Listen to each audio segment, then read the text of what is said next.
Donald Trump and labor unions. He has one of the nominees not yet confirmed, Andy Puzder for Puzder for labor secretary. What's taken him so long? That's a good question. He was nominated 2 months ago, almost to the day. Yeah. And it wasn't until yesterday that the Senate committee actually got his ethics paperwork. So it took a really long time. I mean, his people said there were complications with divesting and that took a long time. A lot of people thought maybe he had cold feet about the whole thing. This guy. There were rumors that he might have thought, "Oh, do I really want this job?" Right. I mean, he's a fast food CEO. He runs Hardee's and Carl's Jr., makes a lot of bank.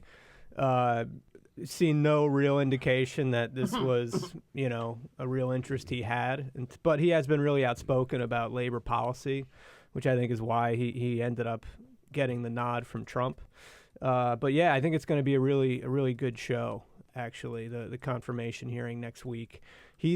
So they set it for February 15th. I believe so. Yeah, it's definitely next week, and especially with DeVos making it through, I'm kind of wondering if Democrats are really going to go after this guy and rally as maybe the nominee they can knock off here, because it is, I mean, everything he sort of symbolizes.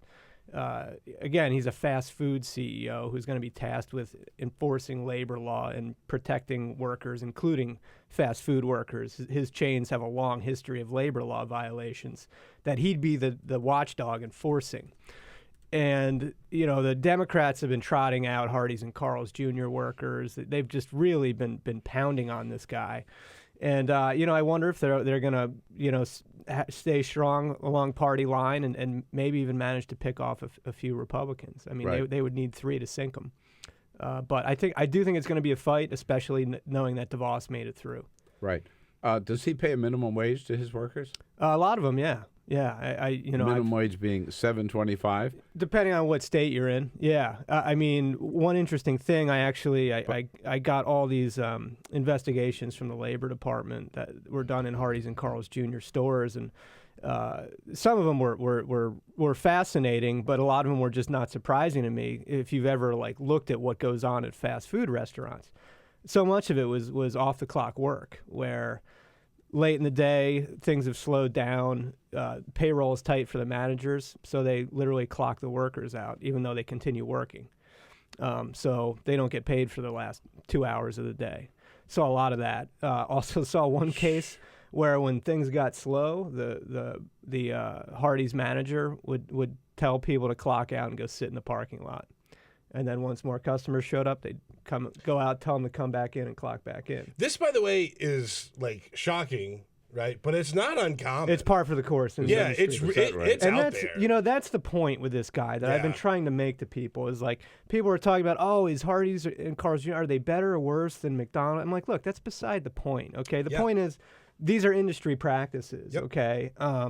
And this guy comes from that world. He has been on the other side of these workers, throughout his career there, and so it's clear where his point of view is on all of this, right. and a lot of this is the public statements he's made. He said at one point, we try to get the best of the worst when he's talking about the people they bring into work. Yeah.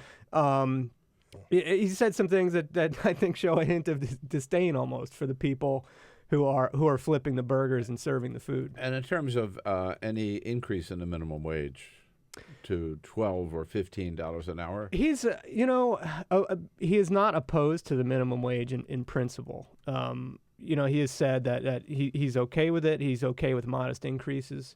And that actually puts him kind of to the left of of a lot of Republicans. What a progressive. Days. Yeah, right. He certainly does not like the idea of a $15 minimum wage, right. And he's blasted tons of stuff that Obama did. The overtime reforms. He was a huge opponent of that. And why would he be an opponent of that? Well, fast food managers, they're like some of the most impacted by those reforms, right? These people work 60, 70 hours a week making $30,000, $40,000, and they get no overtime for all that extra work. So the fast food industry in its entirety opposed that whole thing.